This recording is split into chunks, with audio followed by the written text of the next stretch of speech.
So today we have a bit of a different setting. I'm going to be doing it out of my car. We have Matthew chapter 12, verses 8 through 21, Lord of the Sabbath. For the Son of Man is Lord of the Sabbath. Departing from there, he went into their synagogue, and a man was there whose hand was withered. And they questioned Jesus, asking, "Is it lawful to heal on the Sabbath?"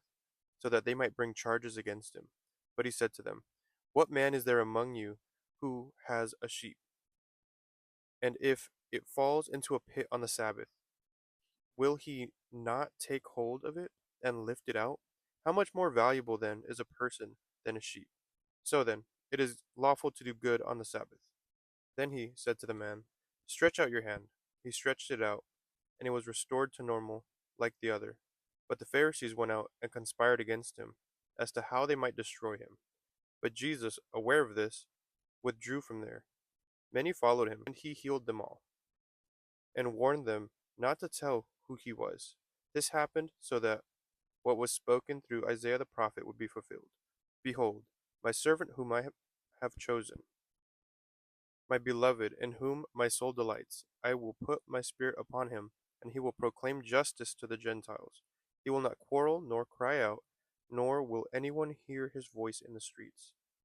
A bent reed he will not break off, and a dimly lit burning wick he will not extinguish, until he leads justice to victory, and in his name the Gentiles will hope."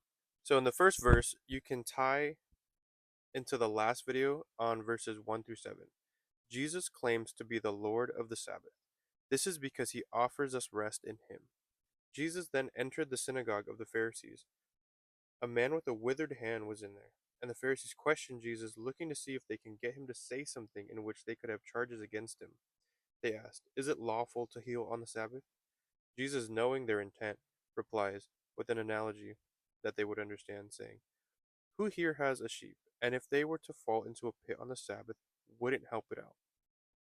Knowing that they would, Jesus then said, "How much more valuable is a person than a sheep?"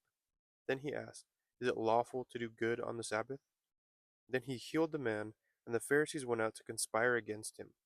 Jesus left the area, healing those who followed it, and warned them not to say who he was. This happened so that the prophecy of Isaiah would be fulfilled.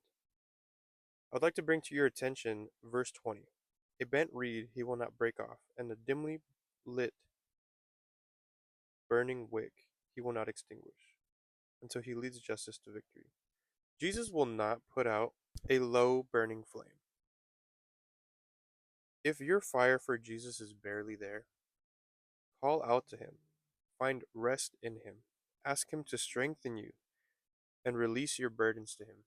I remember hearing a sermon about a smoldering wick he will not quench. Jesus is not here to burn you out and extinguish you if you are barely on fire for him. Reach out to him. If you are dealing with so much that you can barely rejoice and you are just doing it out of exhaustion, reach out to him.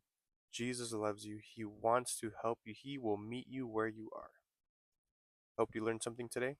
We'll see you tomorrow.